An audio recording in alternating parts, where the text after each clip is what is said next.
हर कहानी कुछ कहती है। आइए सुनते हैं आज की कहानी हिस्सेदारी। लगभग 1000 साल पहले की बात है। शहर बगदाद के कैद खाने से एक कैदी भाग निकला। वो एक चोर था। उसका हाथ कटा हुआ था। तब बगदाद में चोरी करने वालों के हाथ काट दिए जाते थे, मगर इतनी सख्त सजा के बावजूद भी वो अपनी चोरी की आदत छोड़ नहीं पाया था। उसका नाम इब्ने साबात था। मौका पाकर वो एक बड़े मकान में घुस गया जिसके दरवाजे खुले हुए थे। वो उस मकान में चला तो आया, परंतु उसे ये देखकर बड़ी निराशा हुई कि मकान में न तो कीमती सामान था और न सजावट की चीजें। बस एक बड़े हॉल से एक तरफ कुछ बोरियां और चमड़े का तकिया रखा हुआ था और दूसरी तरफ सस्ती ऊन के थान।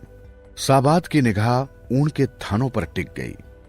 चलो कुछ तो मिला, ये सोचकर वो जल्दी जल्दी उन थानों को एक गठरी में बांधने की कोशिश करने लगा, लेकिन कामयाब न हो सका क्योंकि उसका एक हाथ कटा हुआ था। उसी समय एक अजनबी हॉल में आया, जिसे देखकर चोर घबरा गया, लेकिन अजनबी ने उसे सांत्वना दी और खुद आगे बढ़कर उसकी सहायता करने लगा। चिराग की धीमी रोशनी में भी उस अजनबी का चेहरा चमकता दमकता दिखाई दे रहा था, सौम्य और शांत। जबकि साबात के मारे घबराहट के पसीने छूट रहे थे। 2 गठरियां बनाने के बाद अजनबी ने साबात के चेहरे का पसीना पोंछा और उसे दिलासा दिया। इसके बाद अजनबी ने छोटी गठरी साबात को सौंपी और खुद बड़ी गठरी उठाकर चलने लगा। साबात ये समझ बैठा ये भी उसकी तरह चोर है। वो उसी क्षण बोला, तुम चाहो तो मेरे हिस्सेदार बन सकते हो, लेकिन इतना सारा माल मैं तुम्हें अकेले ही हड़पने न दूंगा। इस पर अजनबी मुस्कुरा पड़ा। तुम्हारी बात मुझे पसंद आई। मैं चाहता हूं कि तुम हमेशा के लिए मेरे हिस्सेदार बन जाओ। ठीक है, चलो। साबात अजनबी की बातों को ठीक से समझ न पाया। इतना जरूर समझ गया कि यह शख्स बेईमान साबित नहीं होगा।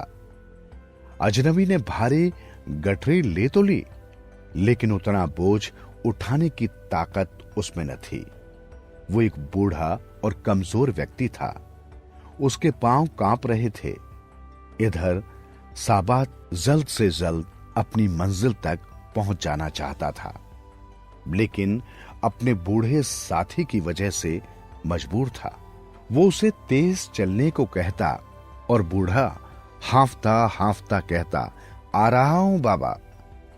एक जगह अजनबी हांफता हुआ लड़खड़ा कर गिर पड़ा। साबात को गुस्सा आ गया। उसके लात रसीद करते हुए बोला, बुढ़े, क्या इसी बूते पर मेरा हिस्सेदार बनना चाहता है? अजनबी बड़ा लज्जित हुआ और किसी तरह उसके कदम से कदम मिलाने की कोशिश करने लगा। जब दोनों साबात की मंजिल पर पहुंच गए तो अजनबी ने कहा, भाई माफ करना, मेरी कमजोरी की वजह से तुम्हें परेशान होना पड़ा। ठीक है, साबात ने उपेक्षा से कहा, बताओ तुम्हें कितना माल चाहिए? घबराओ नहीं, मैंने वायदा किया है और एक चोर अपने वायदे से कभी नहीं मुकरता। इस पर अजनबी अपने चेहरे का पसीना पोंछकर बोला, भाई ये सारा माल तुम रख लो, मुझे नहीं चाहिए। अगर मुझे माल का ही लालच होता तो तुम्हें ले जाने क्यों देता? क्या? साबात ने चकरा कर पूछा। हां भाई, अजनबी फिर बोला, ये सारी ऊन मेरी है। जिस मकान से ये ऊन तुम उठाकर लाए हो वो भी मेरा है, लेकिन मुझे अफसोस है कि मैं तुम्हारी ज्यादा सेवा न कर सका।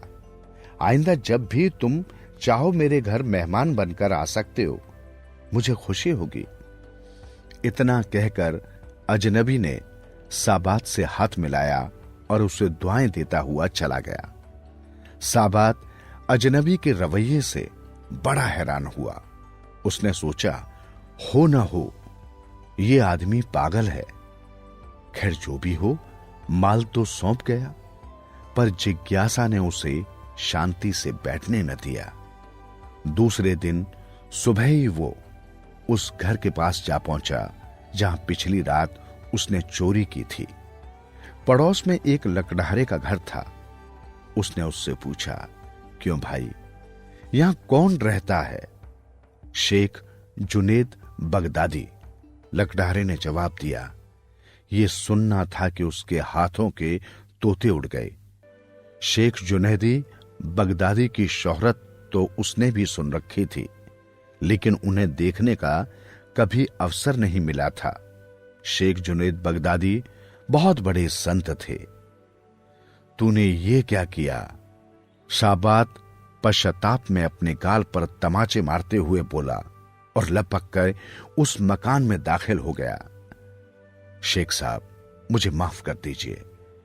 मुझसे अनजाने में भूल हो गई। मैं आपका गुनाहगार हूं। मुझे सजा दीजिए।